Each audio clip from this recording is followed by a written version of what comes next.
In today's tutorial I'm going to show you how to do a Tunisian knit stitch dishcloth just like this.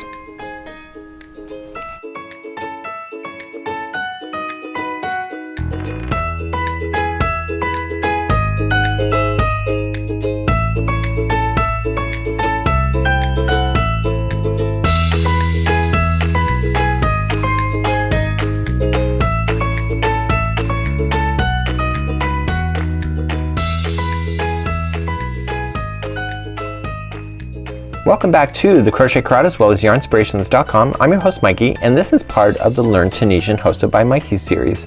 Now this pattern is not available on yarnspirations.com because the reality is that this project is identical to the other one that is a simple stitch. The only thing I did differently is that I changed it to a knit stitch. So within today's project we're going to show you how to do the Tunisian knit stitch, which is represented by TKS. And so let's begin to do that process from the casting on to being able to do the knit stitch to the casting off. In the more information of this video you're going to find the pattern for the Tunisian simple stitch dishcloth. Now this is the Tunisian knit stitch dishcloth, but it's still going to use the same information. So we're going to use a size 6mm size J today, and the recommendation of the yarn ball is a 5mm. Remember that we have to make our sizes bigger as per our Tunisian series in order to keep the tension proper.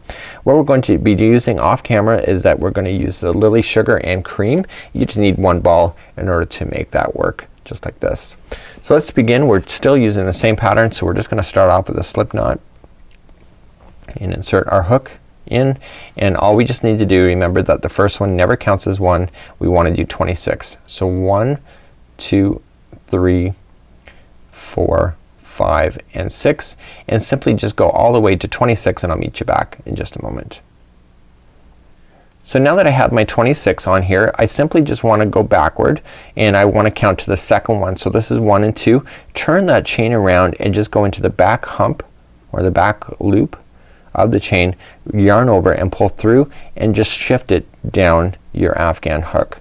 So just go into the very next one that's available, and you want to start collecting these going all the way across.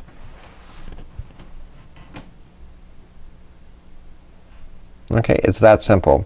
So if you started off with chaining of 26, you're going to have 26 loops on here by the time that you get to the other side. So just simply just work down your chain and grabbing this. Now this is the second video in the Tunisian series, and we have covered this process more in depth in the other first two tutorials. So I'm just gonna speed on along and just collect them, and then I'll show you how to go backward in order to do the next row.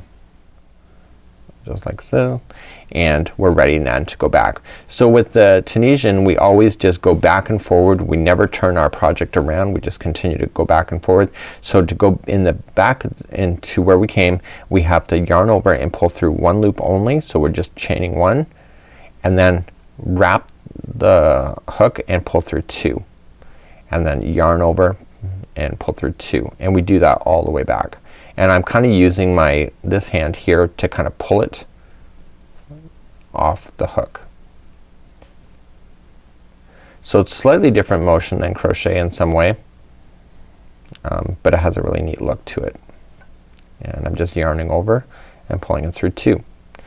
We're gonna do this each and every time. There's no bells or whistles in this particular project for doing anything complicated. This is the basics of getting started with Tunisian.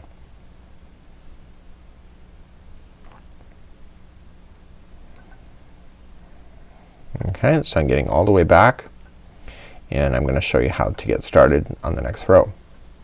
So you're going to want to continue to do this same instructions until this gets into an 8-inch height if you wish, or you can just continue to use the ball, up to you.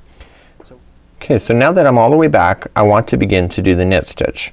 So the knit stitch actually requires you to stick your hook into a different section of the strands. So right in the simple stitch we just came in behind the first vertical, okay, and we just yarned over and pulled through. But we're gonna be changing that this time.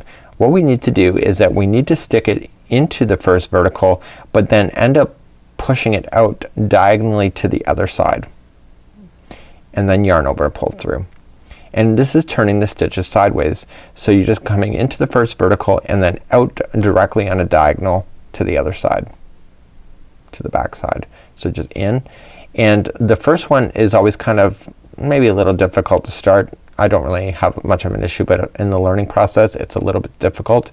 But then once you start doing it, and the next row, you'll see the stitch is a lot easier. It's just a matter of establishing it. The knit stitch is not really visible until you get past beyond row number 2 of doing it. So this is kind of row number 1 of doing the knit.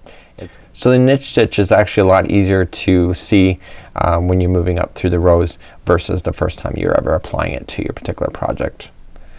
So you're going to move all the way down, and then I'll show you how to go backward in the other direction. So I'm coming up onto the final, and I want to handle it the same way. So I'm coming into the second last one, again on a diagonal still. Okay, so on the edges what we have to do is that we have to insert into the chain stitch. So there should be 2 strands of yarn that you see. Yarn over and pull through, and then that keeps your yarn all nice and consistent on the edges. To move back in the other direction, we simply yarn over just like before to 1 loop only, and then yarn over and pull through 2 all the way back. So going backward is always the easiest part. I just use my hand and I kind of pull it off the hook as I'm doing it. I'm doing a little bit of motion with this hand in order to pull the hook back, but I'm using this hand in order to kind of pull it off as well. So it's kind of a two-handed thing. You're going to notice that your project will curl, and that's based on the tension. You don't want your dishcloth to be really loosey-goosey, because you'll probably apply it to your dishes and you want it to be stable. Okay, so it's just nice and easy coming all the way back. So when we go forward, we want to still continue the knit stitch technique, but it's going to be a little bit easier to see this time. So let's begin to do the casting off process, and it's slightly different than the simple stitch one. So just like we had been doing the simple stitch cast off, we come in and we yarn over and we pull through and through. We don't want to do that this time. This time we want to carry on that knit stitch, or to make it look consistent. So all we just need to do is just continue to do the knit stitch going in through the vertical, out through the other side, pull through and through. Okay, so I'm gonna show you an example on my project where what happens is that if you go to cast off and you don't do that process, do you see here? So you can see that I started, but then I end up going back to the slip stitch by accident, and you can see that it doesn't look consistent. See? That doesn't make any sense, right? So when you go to do the casting off process, you want to make sure that you're doing the same kind of stitching that you had been doing, which is the knit stitch, in order to work yourself all the way across.